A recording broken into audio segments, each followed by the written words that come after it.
TV의 빵영입니다. 오늘의 특별했던 한 종목을 알아보는 시간, 오늘의 한 종목 시간이 돌아왔습니다.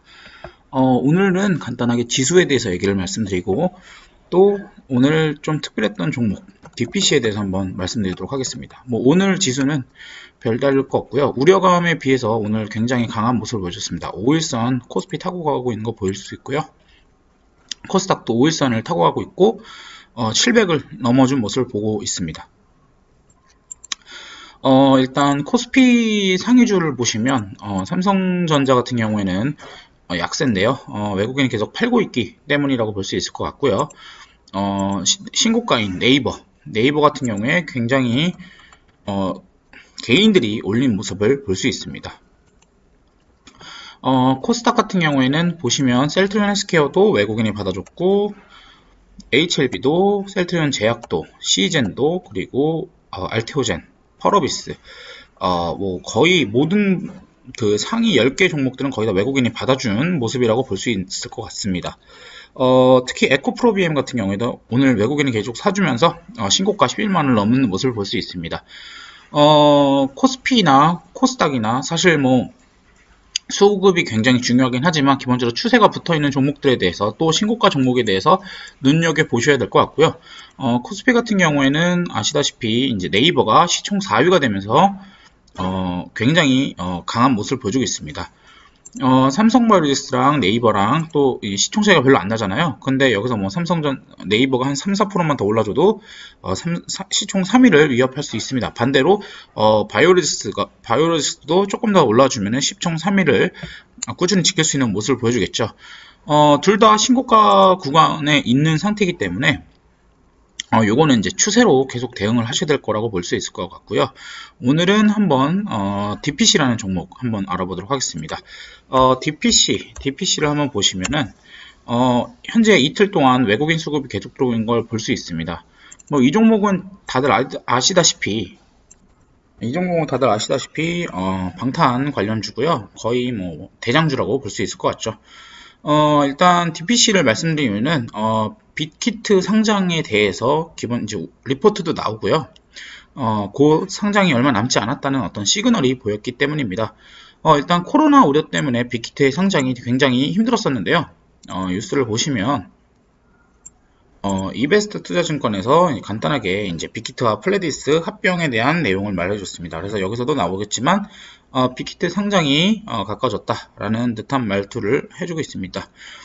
빅히트 같은 경우에는 우리가 알다시피 굉장히 그 방탄소년단에 대해서만 밸류가 이렇게 몰려 있는 걸 알 수 있었는데요. 이번에 플레디스를 사면서 합병하면서 이제 조금 더 이 방탄소년단에 대한 방탄소년단에 대한 의존도가 굉장히 낮아진 걸 알 수 있습니다.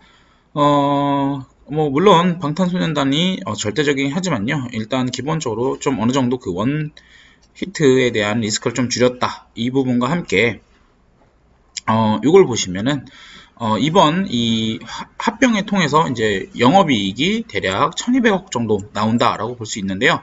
아시다시피 과거에 빅히트가 이 방탄소년단만으로도 영업이익이 19년도에 900억을 정도 찍었습니다. 그래서 어떤 얘기가 나왔죠? 5월 7일 이때쯤에 4조에서 6조 받겠다라는 얘기를 했는데, 아시다시피 영업이익이 1000억밖에 안 나오는 19년도 기준 1000억밖에 안 나오는 상황에서 이 시총 가치가 4조에서 6조라는 소리는 퍼가 40에서 60이라는 소리죠. 근데 사실 40에서 60 받기가 상당히 힘듭니다. 왜냐면 코로나에 대한 우려감이 있었기 때문이죠. 하지만 이번에 그 플레디스를 인수하면서 우리가 어느 정도 영업이익이 늘어났다. 그렇기 때문에 영업이익 1200억 기준 퍼 30 정도를 받는다 쳤을 때 대략 4조가 트라이를 할 수 있습니다. 근데 퍼 30에 대해서 과연 불가능한 밸류냐라고 했을 때 꼭 그건 아니다 라고 말씀드릴 수 있는데요. 국내 엔터사 중에서 대부분 퍼가 25에서 한 30 정도 받고 있는데요. 그런 상황에서 퍼 30 정도, 그러니까 국내 엔터사 대비 한 30% 정도 할증을 받는다는 얘기이기 때문에 그렇게 시장에서 비싸다고는 안 말할 겁니다. 그렇다면 시총 4조 정도의 상장을 해서 이제 이런 비슷한 리포트를 계속 내주면서 이제 시총 6조에서 8조까지 트라이를 하겠죠. 일단 빅히트가 상장되는 기본적인 예상도가 이렇게 나와줄 수 있을 것 같고요. 그렇게 된다면 관련주인 DPC는 언제 오르겠냐? 빅히트가 상장이 되고 나면 DPC는 의미가 없는 종목이 되는 거고요. 빅히트 상장 직전까지 마지막 불꽃을 태우면서 이제 올라갈 것으로 보고 있습니다. 비슷한 사례가 SK바이오팜이 있겠죠.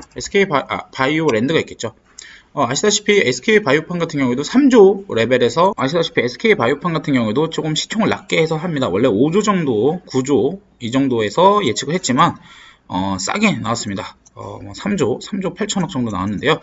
물론 이 이유는 흥행에 성공하기 위해서겠죠. 그래서 SK바이오랜드 같은 경우에도 이제 그 SK바이오팜이 상장된다는 명확한 내용이 나오게 되면서 이렇게 급등을 한 모습을 보여주고 있습니다. 물론 여러분들이 아시다시피 SK바이오랜드와 SK바이오팜은 1도 상관이 없고요. 그냥 아이디어로 가는 거죠. 그래서 이런 비슷한 모습이 DPC에도 나올 수 있다. 다만 DPC 같은 경우에는 과거 6조 밸류를 얘기했었는데 지금 4조기 때문에 이 과거 이 고점 구간이 어떤 구간입니까? 5조 받겠다, 6조 받겠다 했던 구간입니다. 근데 현재 지금 이 구간까지 올라온 상태거든요. 그렇기 때문에 여기서 이제 슈팅이 한 번 정도 더 나와주면 뭐 어느 정도 이제 익절할 수 있는 구간들이 나오지 않을까라고 볼 수 있을 것 같습니다. 네, 그래서 DPC 같은 경우에 지금 마지막 슈팅을 준비하고 있다라고 판단이 되고요. 뭐 상장에 대한 명확한 내용, 뭐 언제 6월달에 6월달에 청구서를 낸다 이런 식으로 나오게 된다면 강한 상승, 뭐 일단 뭐 상한가 정도는 한 번 정도 맞춰주지 않을까라고 볼 수 있을 것 같습니다.